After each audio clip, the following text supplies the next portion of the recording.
apa saja nih kesiapan dari segi sarana dan juga prasarana yang udah dilakukan oleh Direktorat Jenderal Perhubungan Laut untuk menyambut masyarakat yang mau mudik untuk Lebaran nanti? Selain kita juga telah menyiapkan 703 kapal dari 772 kapal yang telah kita lakukan ramcek namanya. Dari Direktorat Jenderal Perhubungan Udara juga telah mempersiapkan sarana dan prasarana ya, dalam rangka mensukseskan penyelenggaraan angkutan Lebaran di tahun 2025 ini. Kami juga telah mempersiapkan bahwa saat ini ada 404 pesawat yang kami persiapkan ya, untuk menyambut angkutan Lebaran tahun ini. Hati-hati di tanggal 28, nah itu juga harus puncaknya di tanggal 28 itu udah mulai penuh, udah di atas 50% tuh harga tiket yang terjual.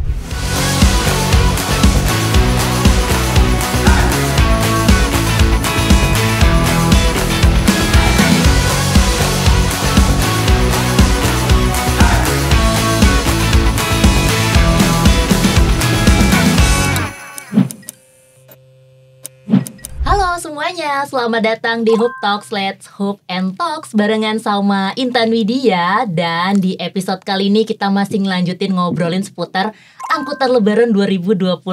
Siapa nih Hoop fans yang udah gak sabar banget pengen mudik? Apakah Hoop fans salah satu di antara 146,48 juta masyarakat Indonesia yang diprediksi nih menurut survei dari Badan Kebijakan Transportasi Kementerian Perhubungan bakalan melakukan pergerakan selama masa angkutan Lebaran 2025.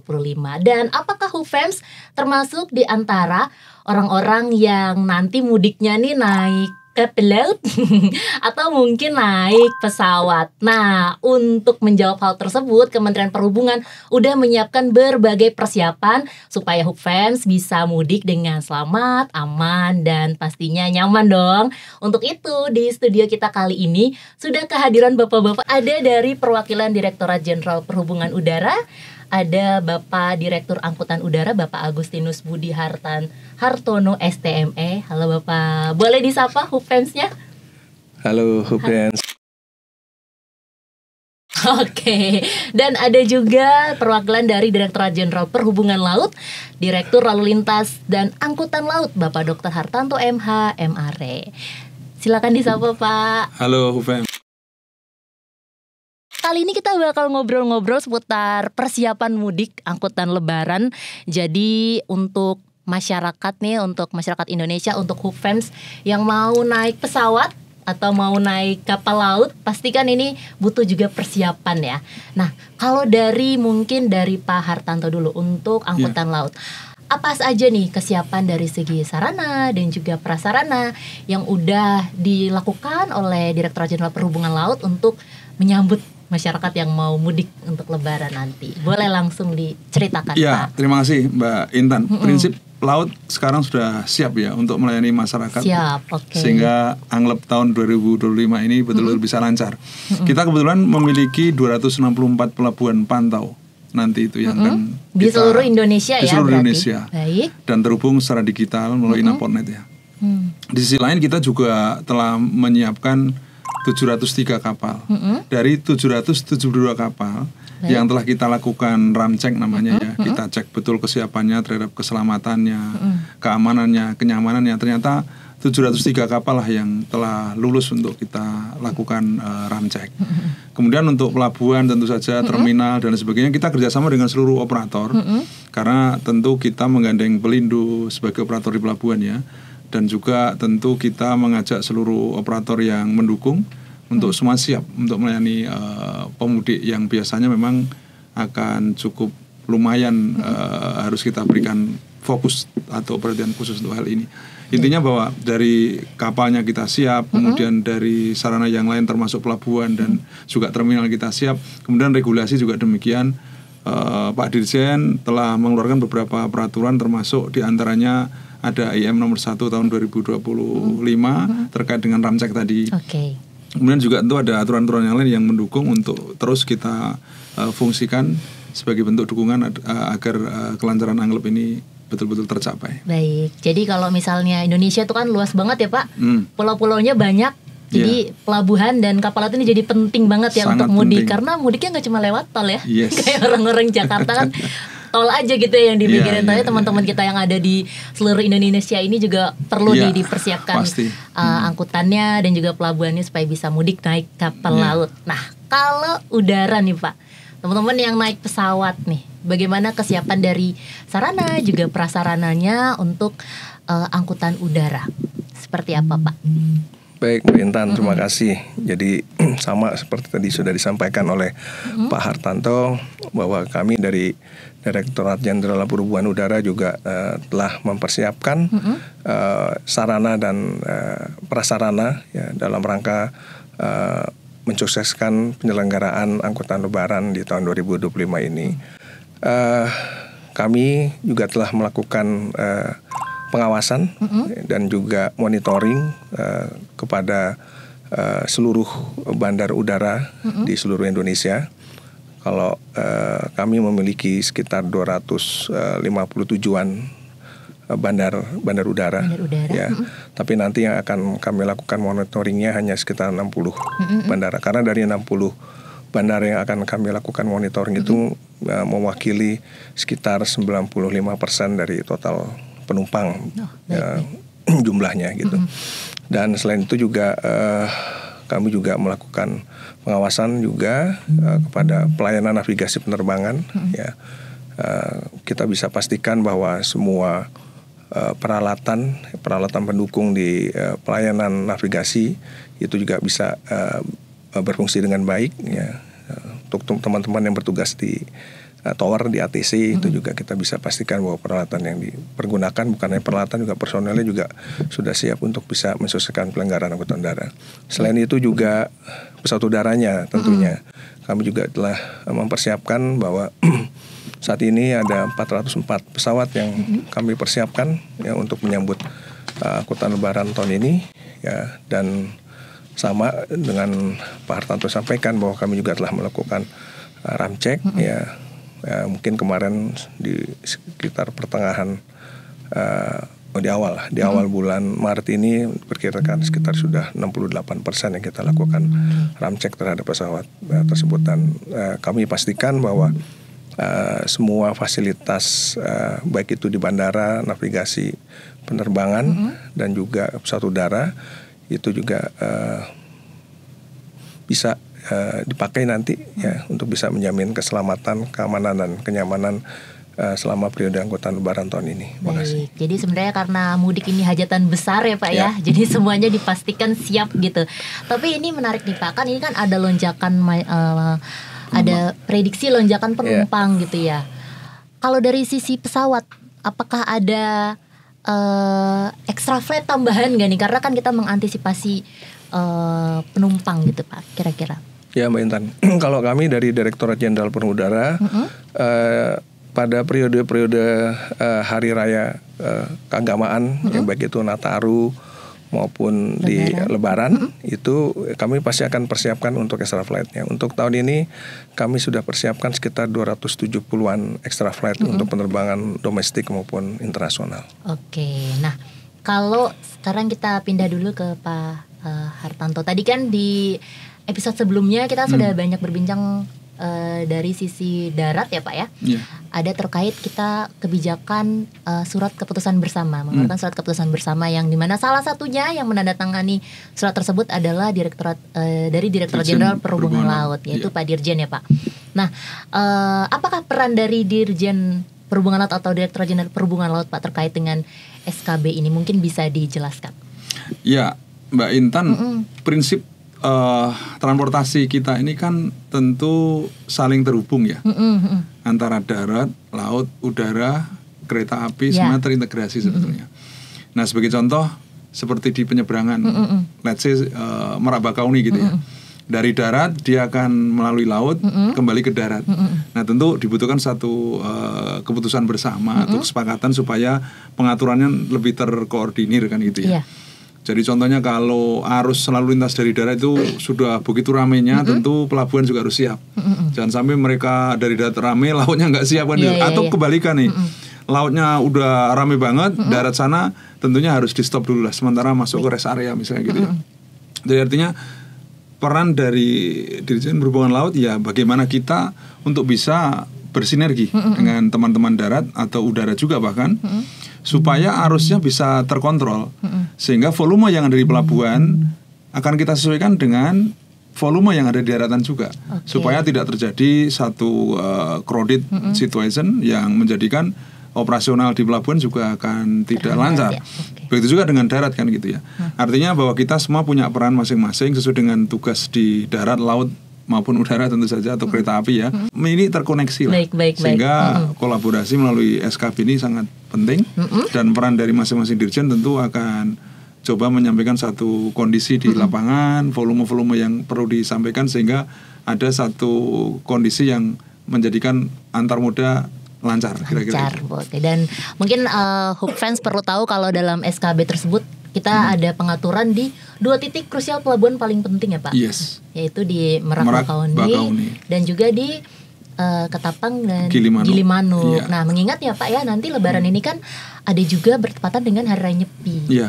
Jadi buat Hope Fans yang mungkin juga merayakan Hari Raya Nyepi juga pasti ada perlu bersiap ya Pak ya. Jadi yang mudik bukan hanya yang Lebaran. Nah, teman-teman mungkin juga bisa mempersiapkan dan Kementerian Perhubungan ini juga sudah mempersiapkan melalui SKB tersebut di mana Direktorat Jenderal Perhubungan Laut ini terlibat di dalam SKB tersebut. Oke, nah kita lanjut nih ke pertanyaan selanjutnya yang tadi udah disebut sama Pak Hartanto dan juga Pak Agustinus terkait dengan ramcek. Ini kan ramcek itu kan adalah inspeksi keselamatan ya. Kalau ramcek di udara dulu gitu ya Pak ya, Pak Agustinus. Sebenarnya apa sih yang diperiksa di pesawat itu? Dan mungkin bisa dijelaskan juga siapa sih yang meriksa? Apakah pilotnya nggak mungkin ya, pramugarinya juga nggak mungkin. Mungkin boleh disampaikan ke Hope Fans yang belum tahu gitu terkait ramcek udara ini seperti apa?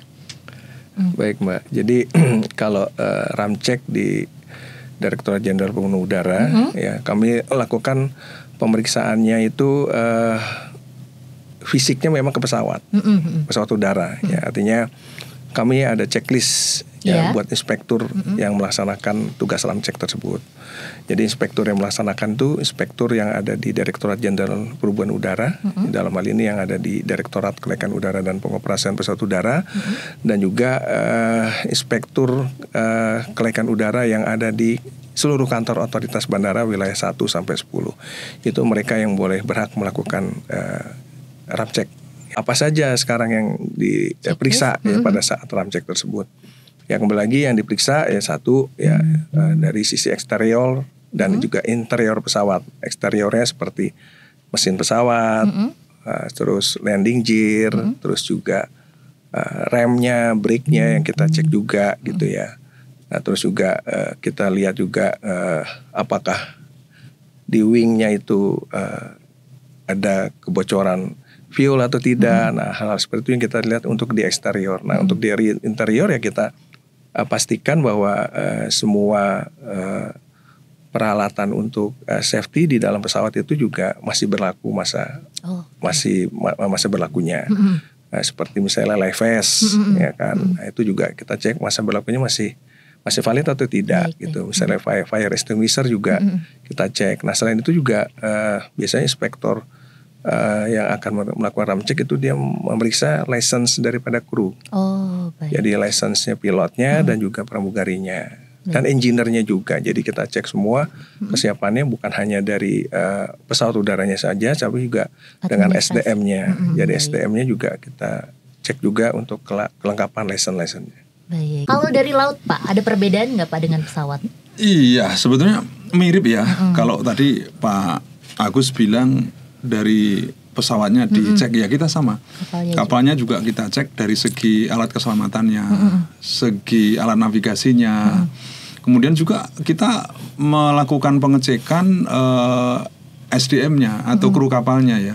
Apakah mereka telah memiliki sertifikat yang memang comply dan masih berlaku atau enggak, ada periodenya kan itu ya. Kemudian juga kecukupan kru, apakah betul krunya itu semua ada kan gitu ya kita cek juga.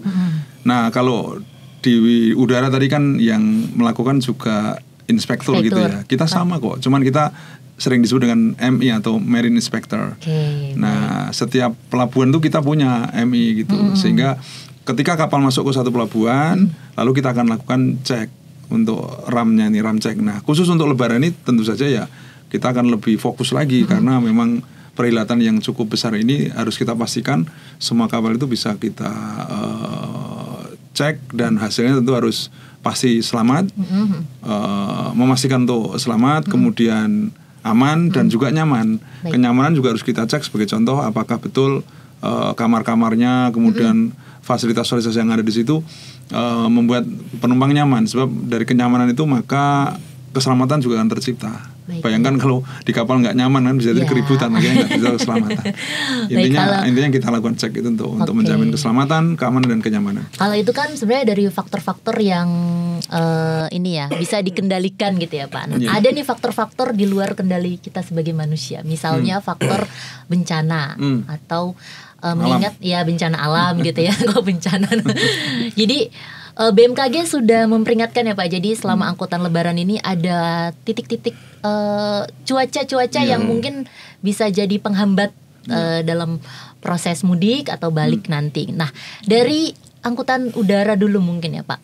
Apakah sudah ada persiapan Pak untuk memitigasi hal tersebut dari cuaca buruk misalnya yang mungkin akan mengganggu penerbangan, dan bagaimana sih sebenarnya prosedur jika ada cuaca buruk di penerbangan? Apa mungkin yang harus Hubfems persiapkan gitu Pak ketika terjadi hal tersebut? Ya, baik Mbak Intan. Jadi apabila nanti terjadi cuaca buruk ya ataupun kondisi-kondisi force majeure lainnya gitu ya. Memang kalau dari kami di Direktorat Jenderal Perhubungan Udara juga sudah punya SOP ya. Kami sudah punya SOP baik itu di bandara ya maupun di operator penerbangannya. Jadi apabila nanti itu terjadi ya masing-masing pihak itu ya itu sudah mengerti apa yang mereka harus lakukan ya.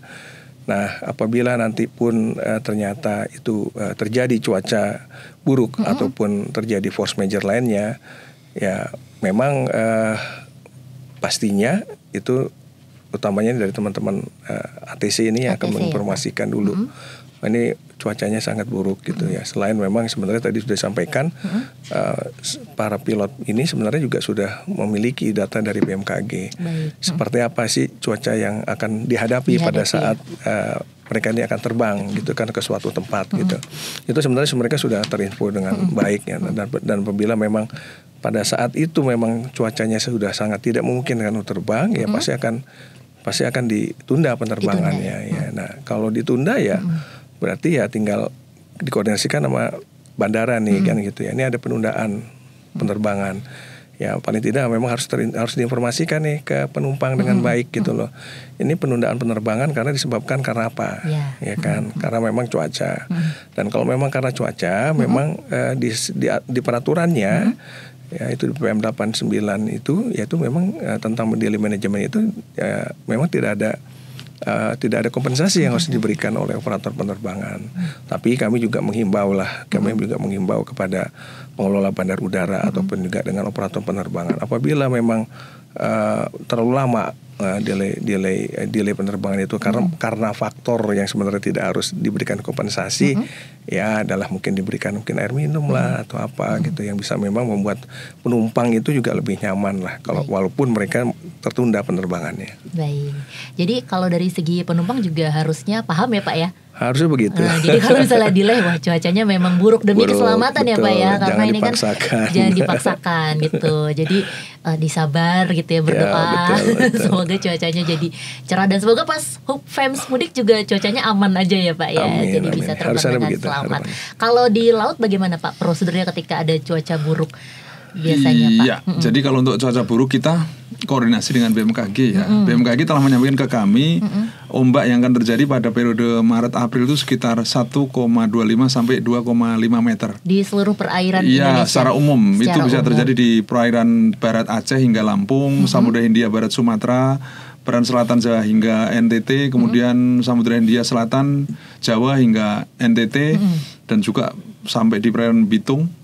Dan beberapa secara umum 1,25 sampai 2,5. Nah kalau kita ngomong soal mitigasi, kita juga sudah menyiapkan mitigasi dan juga kontingensinya ya. Kalau tentu ada cuaca buruk, ada kecelakaan kapal, bahkan mungkin lonjakan penumpang termasuk satu bentuk yang harus kita mitigasi juga kan. Kontingensinya seperti apa kita juga udah siapkan. Mungkin juga cuaca ini kan juga masih cuaca hujan ya. Sangat dimungkinkan, tapi ini saya yakin ini transisi nih dari hujan mau ke kemarau gitu. Ya ini tapi juga kita siapkan mitigasi. Atau kebakaran kapal atau kecelakaan kapal kita force major. Sudah siapkan mitigasi dan kontingensi plan-nya. Dan sudah kita edarkan ke seluruh UPT di seluruh Indonesia supaya dalam kondisi tertentu harus cepat-cepat untuk berkoordinasi dengan lingkungan yang ada, yang dalam hal ini yang memang bisa berperan masing-masing dari SAR, kemudian dari pemerintah daerah, dari KNKT misalnya, dari instansi kepolisian, dari TNI gitu ya. Kita coba di posko kan tentu mereka ikut jaga itu nanti. Nah biasanya kita akan kendalikan. Kalau misalnya ketika terjadi cuaca buruk, apa memungkinkan seperti pesawat juga? Jadi kapalnya nggak berangkat gitu? Atau justru kapalnya nggak berlabuh karena buruk ya? Seperti apa Pak biasanya?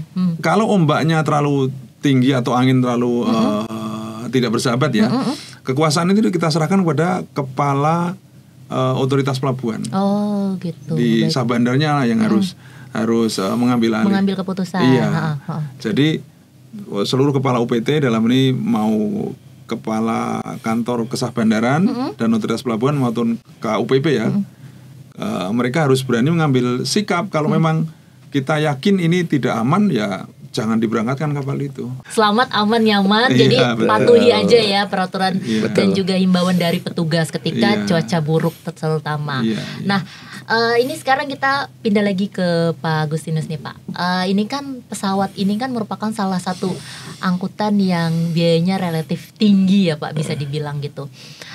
Dan tentunya berdampak pada besaran tarif. Apalagi menjelang peak season seperti Lebaran ini gitu ya, atau mungkin kemarin Nataru.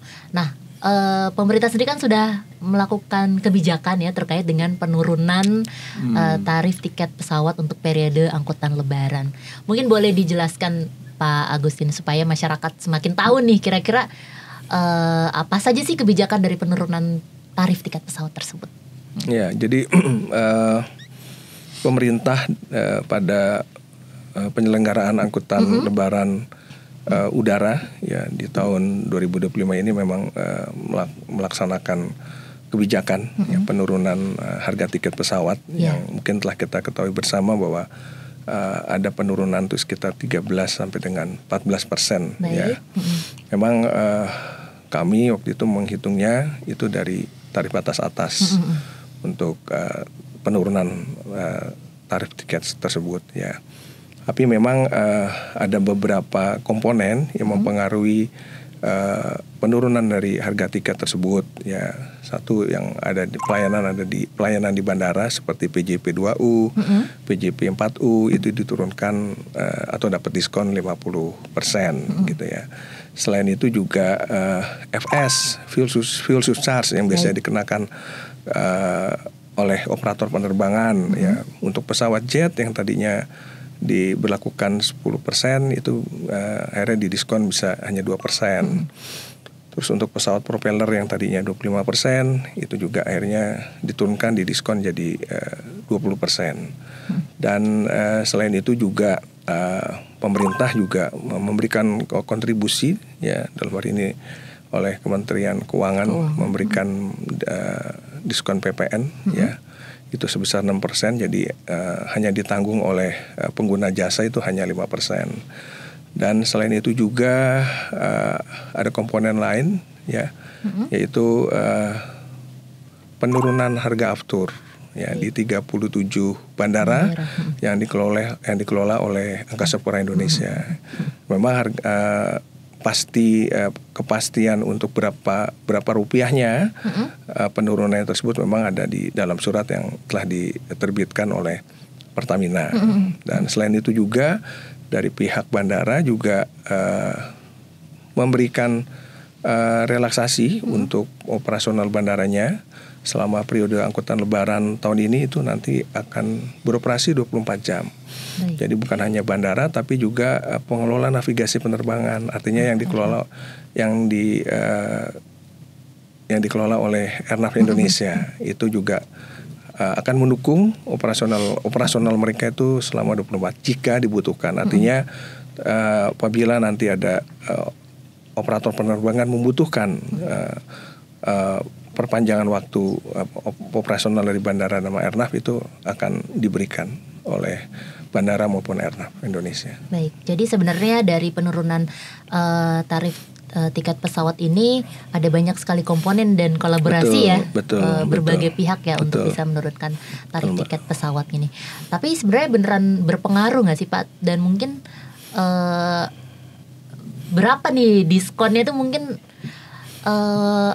seberapa berpengaruh gitu, karena masih banyak nih masyarakat yang bilang belum turun Min gitu, atau mungkin sebenarnya seperti apa nih Pak mekanismenya? Ya, memang sebenarnya kan pemberlakuannya mulai tanggal 1 Maret ya sampai tanggal 7 April ya. Tapi untuk pemberlakuan tiketnya sendiri ya, pemberlakuan tiketnya sendiri itu mulai tanggal 24 sampai tanggal 7. Baik. Ya. Nah, memang harus diakui mungkin pada saat awal-awal di bulan Maret tanggal 1 sampai tanggal 2 atau 3 karena pengumumannya kemarin itu kan juga cukup bukan mendadak ya, tapi memang mepet dengan tanggal pelaksanaan. Iya, tanggal 1. Nah, tanggal 1-nya kan gitu ya.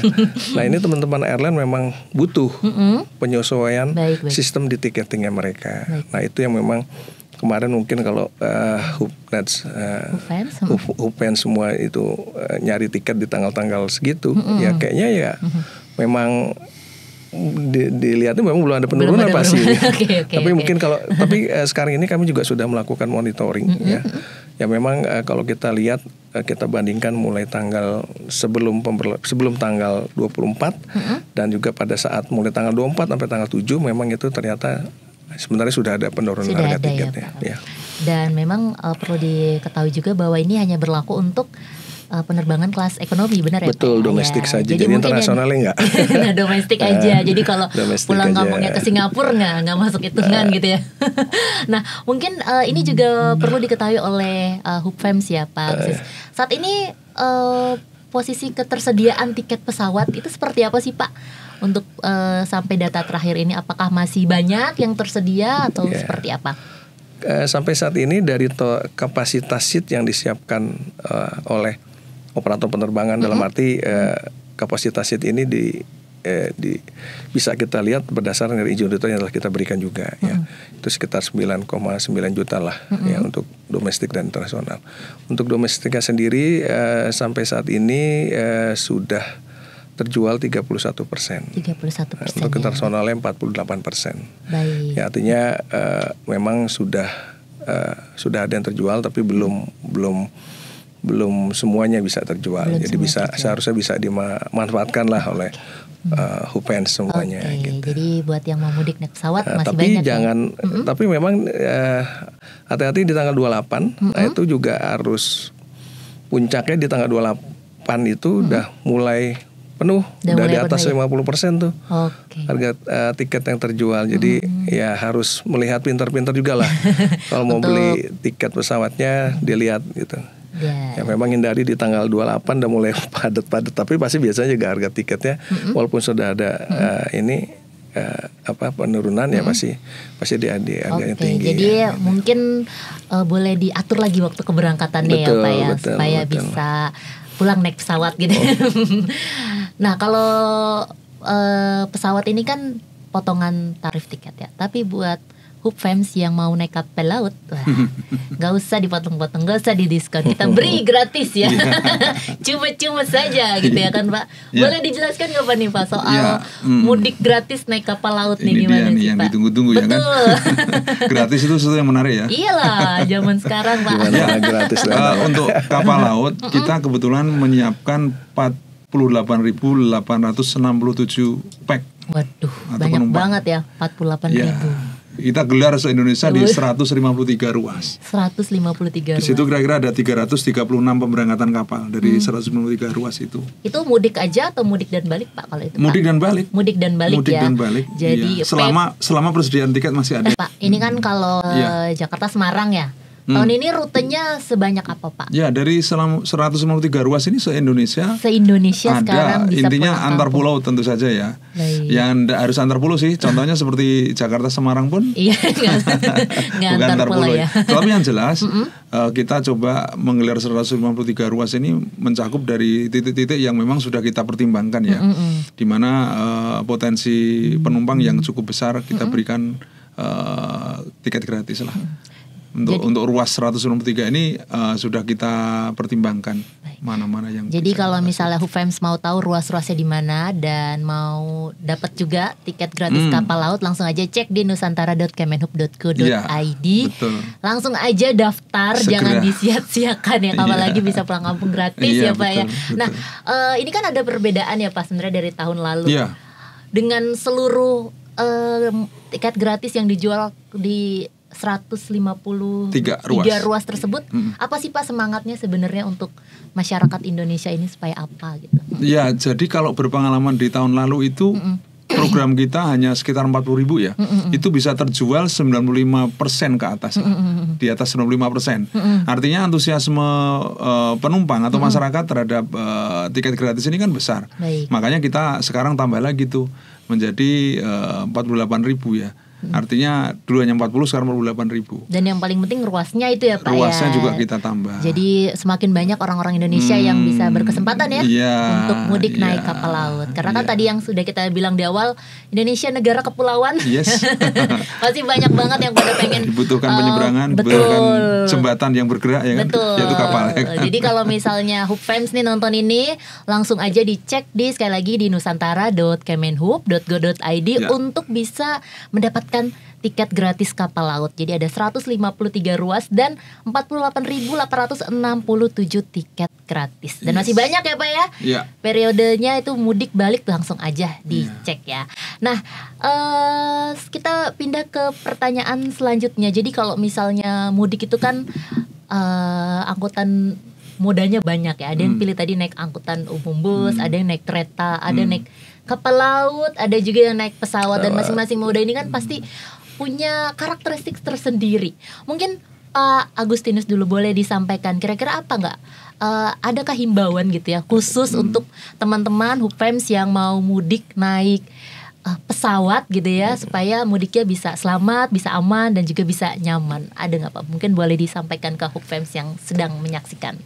Baik, untuk seluruh HUFEMS yang nantinya akan melaksanakan bepergian pada saat angkutan Lebaran tahun ini ya, tentunya yang perlu kami sampaikan dari Direktorat Jenderal Perhubungan Udara, ini kan ada fasilitas penurunan harga tiket ya yang masih bisa dimanfaatkan oleh seluruh masyarakat Indonesia. Harapannya ya dimanfaatkanlah sebaik-baiknya program ini ya. Dan selanjutnya juga nanti apabila nanti akan bepergian, tolong diperhatikan juga untuk datang lebih awal. Wah, ini penting banget ya. Datang lebih awal di bandara, karena pastinya kan juga orang yang bepergian banyak nih. Iya. Mungkin perjalanan menuju bandaranya udah pasti akan padat juga gitu kan ya. Nah itu yang juga harus dihindari ya. Jadi harus diperhatikan juga. Mungkin peraturan-peraturannya pada saat proses check-innya, berapa lama sebenarnya waktunya penutupan daripada check-in counter. Jangan sampai nanti dibilangnya yang mungkin harusnya 30 menit itu sudah tutup ya check-in counter, nanti dibilang itu pesawatnya masih ada tuh gitu kan. Padahal secara aturan tidak begitu juga gitu kan. Perlu proses yang panjang gitu kan. Ya satu harus pemeriksaan tiketnya, belum masukin bagasinya kan gitu ya kan. Jadi bukan hanya karena melihat pesawatnya ada, terus ternyata juga kita bisa bilang itu masih ada gitu bisa kan. di stop Tapi kayak angkot gitu nggak bisa betul, ya itu Pak? kan nggak bisa gitu juga ya. Dan selanjutnya juga nanti mungkin di dalam pesawat juga himbauannya, tolong juga patuhilah peraturan yang ada di dalam pesawat. Artinya ya kalau misalnya dia bilangnya tidak boleh merokok ya kan, itu ya taatilah tidak boleh merokok, karena ada gitu lah penumpang yang ngumpet-ngumpet gitu kan. Ya kan apalagi sekarang yang istilahnya udah bisa pakai elektrik gitu kan, vape gitu kan. diam-diam tuh merokok. Dia kan merokok di lavatory gitu kan. Nah, akhirnya jadi berakibatnya juga itu juga tidak bagus ya, bisa dampaknya dibawa ke pihak yang berwajib. Nah, itu juga tolong hindari seperti itu juga ya. Baik. Jadi itu dari kami dari. Jadi kalau misalnya mau lebih tahu lagi aturan-aturan terlengkap seputar angkutan udara, langsung aja follow DJPU 151 ya. Dan Kemenhub 151 karena di situ banyak, termasuk apakah boleh bawa vape gitu ya. Oke, kalau angkutan laut Pak, kalau kapal laut, tips mudik khusus untuk yang mau naik kapal laut ada nggak Pak? Yang jelas pengalaman tahun lalu ya, atau beberapa saat yang lalu, selalu banyak penumpang yang kadang nggak punya tiket itu udah langsung ke pelabuhan gitu. Waduh, dia mau bayarnya di ini langsung nakodanya kali ya Pak. Padahal sekarang itu sudah ada aplikasi atau e-ticketing ya. Jadi mohon kepada masyarakat, silahkan langsung aja melalui e-ticketing, digitalisasi sudah merabak kemana-mana ya. Sebab kalau nggak punya tiket langsung ke pelabuhan, biasanya tidur juga di terminal gitu. Menunggu kapalnya padahal dia belum punya tiket. Atau kalau toh mendadak beli tiket, kapalnya belum datang kan ya repot ya. Nggak ada tempat tidur di situ, akhirnya ya udahlah seadanya. Ini juga menjadi crowded gitu. Yang kedua, mohon kiranya kalau membawa keluarga dan sebagainya ya tentu jangan lupa membawa perlengkapan yang dibutuhkan ya. Kemudian yang lain tentu saja karena cuaca tadi saya sampaikan musim penghujan juga, ya upayakan semuanya bisa mengatur diri lah. Di satu sisi pilih waktu yang tepat untuk mudiknya, ini kan cukup panjang nih ya. Ada hari raya Nyepinya juga kan, jadi ada program WFH juga. Jadi mereka harusnya memilih supaya tidak berbarengan dengan banyak yang lain sehingga betul-betul tidak terlayani dengan baik. Di sisi lain yang perlu saya sampaikan juga, mohon kiranya para penumpang senang saja gitu. Karena sekarang kan jelas mudik tenang, menyenangkan. Gitu kan. Jadi tenang saja, negara akan hadir melalui program-program kita, baik dari udara maupun laut tentu saja, atau darat atau kereta api. Kita akan layani semuanya dengan berbagai program yang ada, dan jangan tidak bertanya kepada lingkungan, kepada media dan sebagainya terkait kesiapan kita. Kalau kita pasti akan layani dengan sebaik-baiknya. Yang penting mudik tenang, menyenangkan. Dan biasanya yang bapak-bapak di sini justru malah nggak mudik. Kalau kita ini pasti nggak mudik. Orang Kemenhub apa itu mudik ya? Nggak ngerti definisi mudik. Tidak bisa menikmati. Iya tuh, dengarkan langsung ya. Bapak jangan curhat begitu dong Pak. Saya baru 5 tahun nih Pak di Kemenhub Pak. Jangan sampai saya melihat nggak mudik selama Bapak ya.